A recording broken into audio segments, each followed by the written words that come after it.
Instagram. Cara, mas onde foi que tu tirou esse negócio de fazer os outros rirem, de ser um comediante? Porque stand-up é um comediante, né? Isso, é comediante. Stand-up Humorista, comedy, né? Isso, stand-up O comedy. que é stand-up comedy? Explica pra gente aí o termo americanizado. Pronto.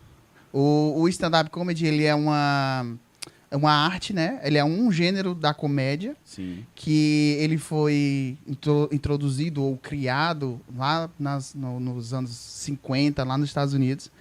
Aí quer dizer, nos anos 50? É Já tem antigo. 70 anos, então? Sim, sim. Ah, rapaz, eu Nos Estados pensava que Unidos isso era bem coisa de antigo. agora, né? Não, agora no Brasil. Ah, Agora sim. que tem estourado no Brasil. Não agora 2020, mas desde 2018 para cá, teve um grande boom, né? Sim. Mas no Brasil ele tá desde 2016, 2004. 2004, 2006, né? Ah, Já tem nessa época, uns né? 10, 15 anos atrás, que ele já tá no entendi. Brasil. Só que aí foram períodos diferentes. Mas voltando pro stand-up mesmo, do gênero, ele foi criado lá nos Estados Unidos, lá pros anos 50. Antigamente eles faziam como? Porque quando tinha as bandas tocando, geralmente era mais bandas de jazz, que foi um movimento mais do gueto, né? Sim. Que aí o pessoal fazia lá suas apresentações. Aí quando vinha a troca de banda para outra banda, ficava aquele vácuo. E aí os empresários pensaram, vamos botar alguém para poder chamar a outra banda, né? E aí o cara, ele aproveitou a oportunidade, ele entrava e ele já se apresentava. Ele fazia umas brincadeirinhas, vocês gostaram dessa banda e tal? Eles fazem isso, tá. E aí foi criando-se os mestres de cerimônia das noites.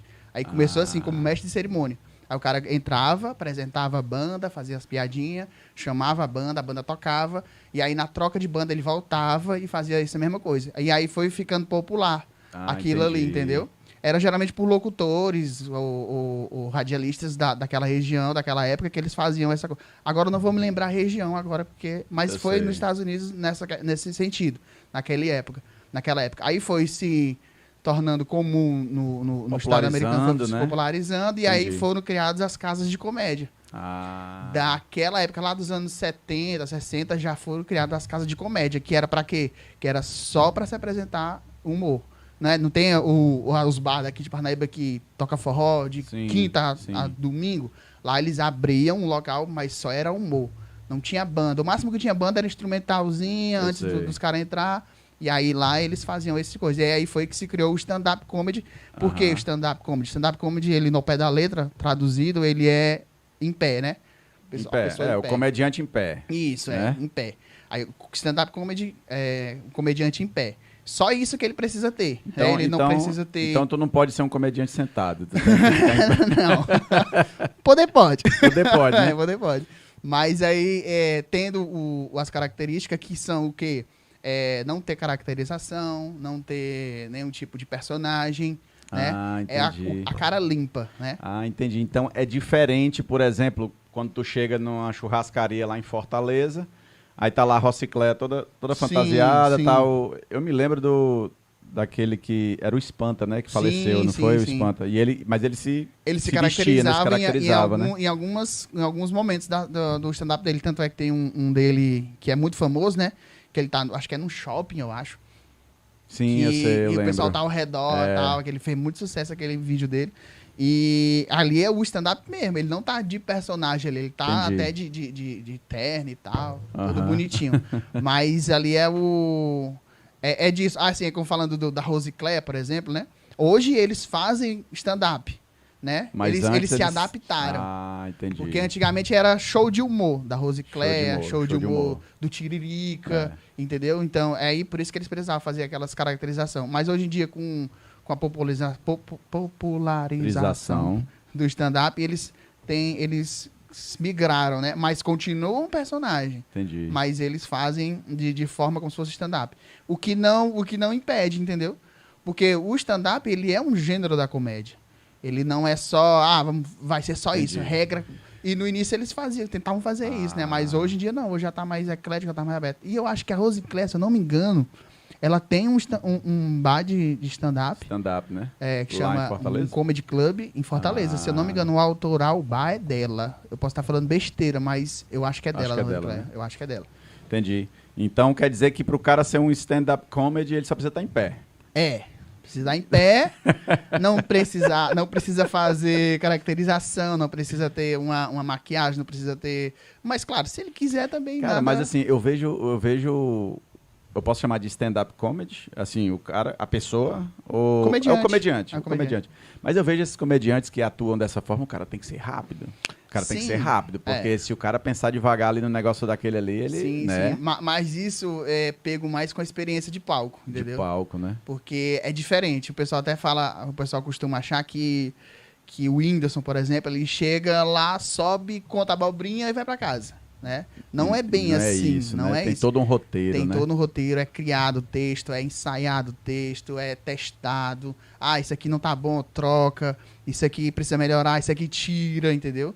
Então, tudo o que ele... Por exemplo, tu pegar o último show que ele botou na Netflix, esse último show dele, é Sobre Mim Mesmo, se não me engano é o nome do show. Sim.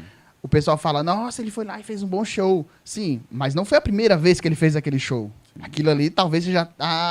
Porque o cara tem que decorar, né? Muito, ele tem que decorar, ele tem que saber do início, meio e fim do show dele. Do show dele. Né? Até porque eles sempre procuram pensar numa forma onde começa bem, aí vai baixando o nível, contando as mais longas, mais demoradinhas, aí vem pra uma muito boa, a galera aí sobe de novo, aí desce, depois no final mete outra pedrada, entendeu? Pronto, entendi. Pra poder, e aí ele tem que saber, ele tem que estar ligado. Pronto, eu começo na história do cachorro, aí depois eu vou pra história da minha avó, depois eu vou pra história do meu casamento, e termino com essa aqui, que essa aqui é a melhor que eu tenho, entendeu? Uhum. E ele apresenta isso várias vezes, tanto é que nas turnês dele, ele faz isso. Agora ele tá em turnê, que eu acompanho muito ele tá, inclusive em Fortaleza, ele tá em turnê, ele tá apresentando um novo show dele. Isso não é um culto, o nome do show dele. Sim.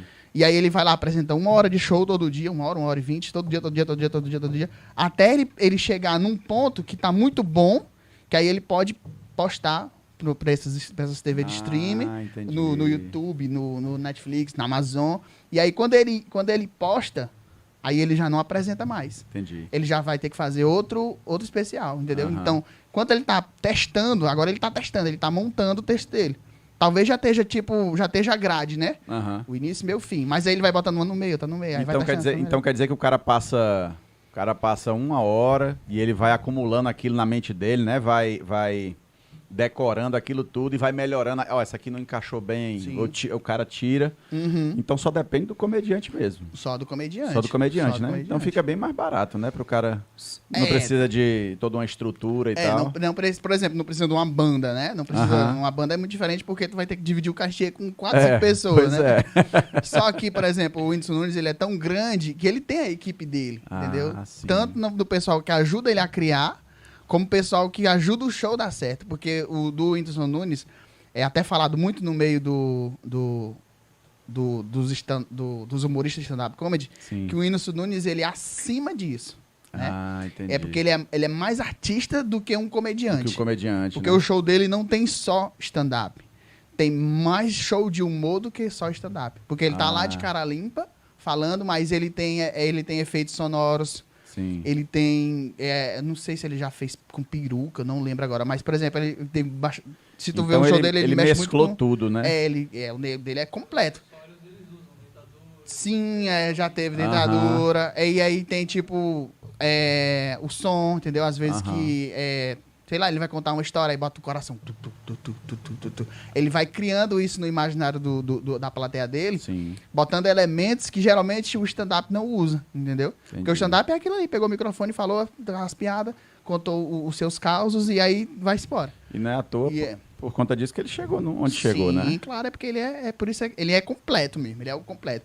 Por isso que quando o pessoal fala assim, qual é o melhor humorista de stand-up? O pessoal nem coloca ele, porque ele tá acima, entendeu? Entendi. Aí pensa nos outros que faz mais stand-up, ali, Rodrigo Marques, Afonso Padilha, que também são muito bons, que estão no cenário nacional, mas, assim, o índice é disparado. Entendi. Entendeu? E o Gustavo Tavo? Tá chegando lá. Tá no cenário parnaibano, piauiense, nacional. Como Parnaibano. É que tá? Agora nós estamos criando a cena aqui em Parnaíba. Sim. Porque não tinha, né? Não existia. Sim. Já vieram algumas atrações, né? Não somos os primeiros a trazer isso, mas somos os primeiros a criar a cena, né? O que é a cena? É fazer com que isso se torne corriqueiro. Sim. Fazer com que toda quinta tenha um show, toda quarta tenha um no show. Caranguejo, né? Na quinta-feira e tal. É É. isso? Onde tiver caranguejo, os caras Onde estão lá tiver comendo, caranguejo. batendo caranguejo, escutando o comediante. Aí fica meio complicado. Mas, assim, essa é a cena que a gente quer fazer. Entendi. E aí, futuramente, não só transformar a Parnaíba num cenário, para também trazer outros humoristas de grande nome para se apresentar aqui, isso aí, entendeu? muito Porque bom. hoje é muito difícil. Hoje é muito difícil tu ver um Rodrigo Marques na Parnaíba. É. Entendeu? Tem muita gente que não sabe quem é Rodrigo Marques. Tem muita gente que não sabe quem é Thiago Ventura. Que são os grandes nomes do humor hoje em dia. Né? Aí, assim, por exemplo, se a gente fosse inventar de trazer, poderia correr o risco de não lotar. Entendeu? E o cachê desse cara é caro, é alto, entendeu? Aí para o organizador do evento... Sim, aí vai sair caro demais, aí vai ter que pagar do bolso. Pagar do bolso. E aí, para não ter isso, né, é importante que se crie a cena naquele local. E aí, criando a cena, as pessoas vão saber o que é o stand-up comedy, vão saber o que é aquilo ali.